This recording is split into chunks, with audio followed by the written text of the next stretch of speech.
What's up, Broncos country? Welcome back to the Broncos Podcast Network and YouTube for the latest edition of Broncos Now. I'm your host, Sydney Jones, and coming up on tonight's episode, the team officially named this year's captains. We'll hear from head coach Nathaniel Hackett and a couple of those players. Plus, the team was back at practice today. All that and more coming up.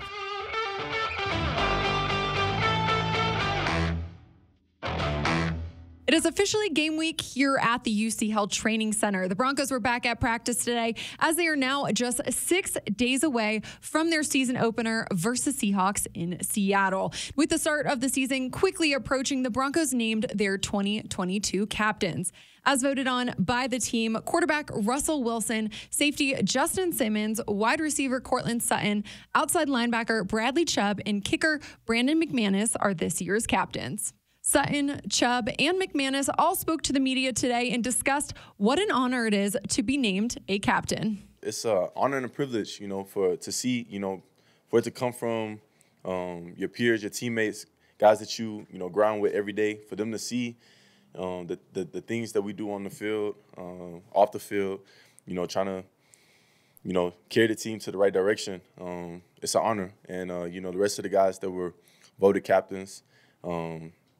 It's just an honor to be able to be in that realm with those guys and to lead the team into the direction we want to go for the season. It's dope, man. It just puts the icing on the cake. You know what I mean? It puts kind of like a title on all the hard work, all the type of leadership I've been trying to instill and stuff like that. So it's a great accomplishment to be looked at that by your peers and stuff like that. So got to wear it with pride. No, each year it's an honor. It's a new staff here. It's a new group of players. There's a lot of new faces, a lot of new names for me.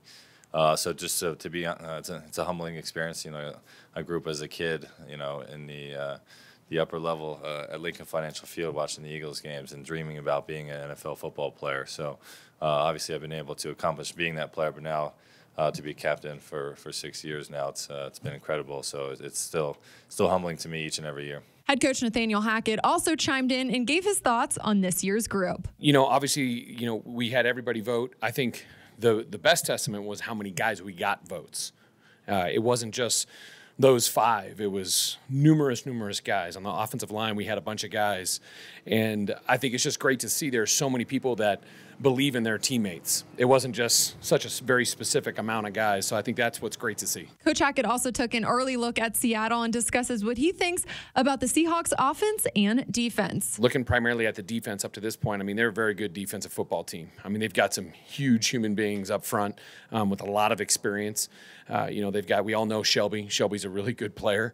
Woods at the nose, he's dominant player up in the middle there. And then, just even in the back end, you look at 33, golly, he's a force, gone against him a couple times, and he makes his presence known. So people are talking about that transition stuff, but from a defense perspective, they sure look, they look really good right now. And then from an offensive standpoint, they're still got a bunch of good players there that have made a lot of plays. So it's going to be a heck of a battle. Both Cortland Sutton and Bradley Chubb discussed their excitement to see what this team will look like on Monday night and what they hope to accomplish in Seattle. It's fun to be back in the game week. It seemed like everything, all the stuff that led up to this, OTAs, training camp, everything, those are all things that we have to do to be able to get to the spot we want to get to. But, it's fun to actually be back in the game week, to be able to know that we get to go out there and perform, put all the work that we've been putting together, put it all on the field and go out there and, have some fun on Monday. Just working as one.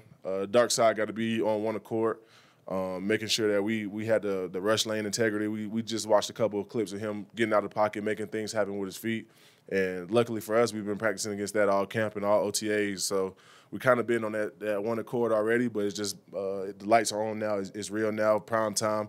We just got to make sure that we're not trying to do too much and just doing within the realm of the defense.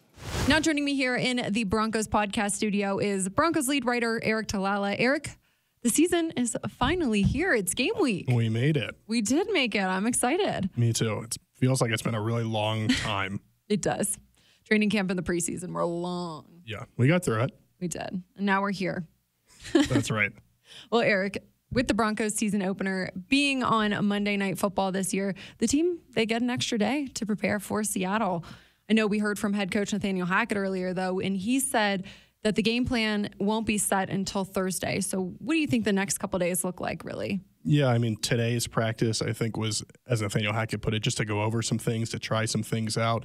It's kind of interesting. You've had this long stretch, right, where, and sometimes, for some teams, you've prepared for a preseason opponent, and so you have a week and a half off, and it's not that much. The Broncos starters, as we know, and we've talked about ad nauseum, have not played at all in the preseason, but it has been a while since they've gone full speed, full pads, full intensity, and so they've got to make sure they're kind of mentally ready to go, I think. And so I would imagine today was spent to make sure they're sharp.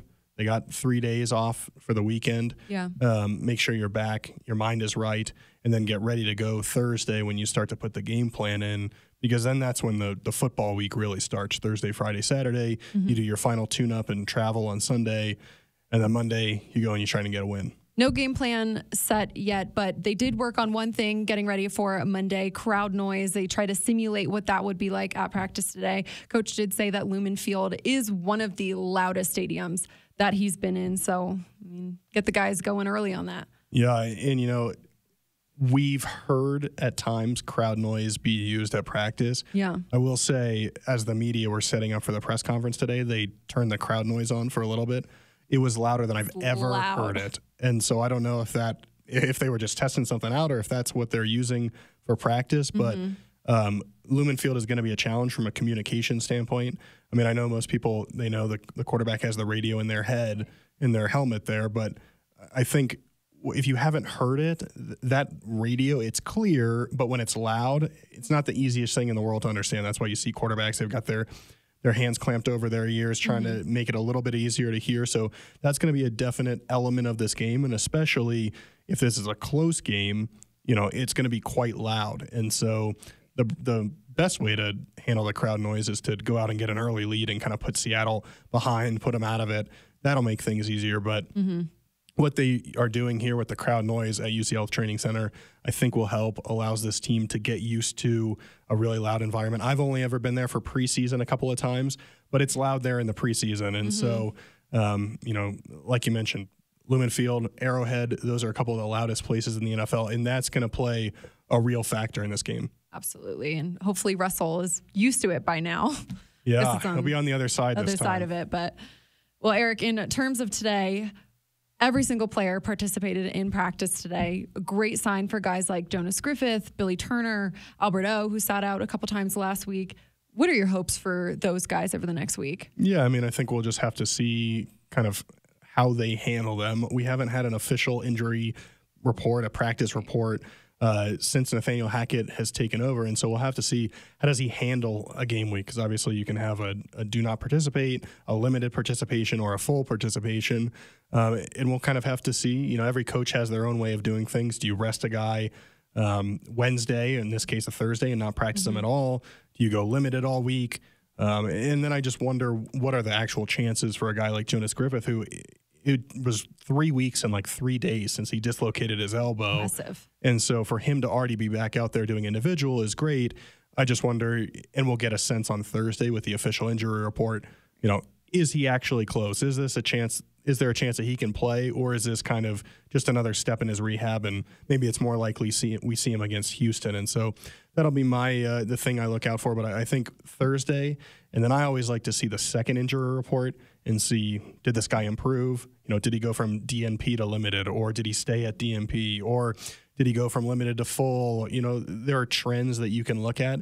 And so by a football Thursday, which is in this case a Friday, I think we'll have a better sense of, is Billy Turner going to play? And if he does play, it sounds like he's going to play the whole game. And so we'll get a good sense for that. And we'll also find out, Sydney, is Nathaniel Hackett going to use a little bit of gamesmanship and list some guys as questionable, or, will he just be straight up if they're ready to go and say, hey, this guy's ready to rock? So all things that are worth watching as the Broncos put out their first official participation reports. Well, in other news, Eric, today the team announced this year's captains. We heard from them earlier in the show. I feel like each of those guys kind of have a different leadership style. Yeah, no question about that. Obviously, Russell is the vocal guy. Mm-hmm. He's your quarterback. You want him to be the captain. I'm not surprised that it happened, obviously. That's just that everyone's talked about him that way. So that was maybe the least surprising one. Nice to see a few two-time or returning captains in Justin Simmons, Cortland Sutton. Obviously, Brandon McManus has been a captain. I think that Cortland and Justin are maybe the lead by example type guys, a little bit quieter. They'll take guys under their wing. And then Bradley Chubb, I think, is also a lead by example guy, but he's got that fire. He'll, I think, light into you if you need it, and teams need a leader like that. And you could tell how much it meant to Bradley to be named a team captain. In a lot of ways, he's been expected to step into that void that Von Miller left in terms of, hey, we need this production from you. Well, now he's also doing it from a leadership perspective, and hopefully he has a great season, but I think poised to take the next step in terms of following Von. Well, Eric, there's so much anticipation for this Monday night game, as we haven't seen any of our starters play together, especially this offense. So, Eric, what are kind of your expectations for the rest of this week as we head into week 1? Yeah, I think the rest of this week, it's going to be about guys locking in, getting ready to go. It's obviously going to be an emotional game, I would think, going back to Seattle for Russ. But this is an opportunity for the Broncos as a team to get off to a fast start, a 1-0 start, win a road game, prove that things are, that this is a new era of Broncos football and kind of get back to those winning ways. I think offensively, I would expect the Broncos to run the ball quite a bit, use play action to take some shots. I mean, that's what this system is built around. We've seen it be successful in training camp against a really good defense. I don't see why that couldn't work against Seattle. Now, it is a really good defense. Nathaniel Hackett mentioned that. And so particularly in the secondary with Quandre Diggs, Jamal Adams, you've got some good players back there. But I would expect this offense to show some signs that, hey, this is a much different team than last year. And then defensively, all these guys, Justin Simmons, Bradley Chubb, Kareem Jackson, Josie Jewell, Draymond Jones, I could go on and on. Yeah. They've experienced what it's been like here to not win and to struggle. And so now that they have that offense that can kind of complement them, I would expect them to go out and play really well and not want to let the standard drop. So I think I'm really excited to see the defense too. I know the offense is what everyone's talking about, but I wouldn't kind of let the defense out of your sight. Well, only 6 more days until we see them all hit the field. I'm excited. I know, me too. Eric, appreciate your time. Thanks, Sid. Well, that's all the time we have for today's episode. Broncos Country, thanks so much for tuning in for another edition of Broncos Now. I hope you'll meet me right back here on the Broncos Podcast Network and YouTube for another edition tomorrow evening. I'll see you all then.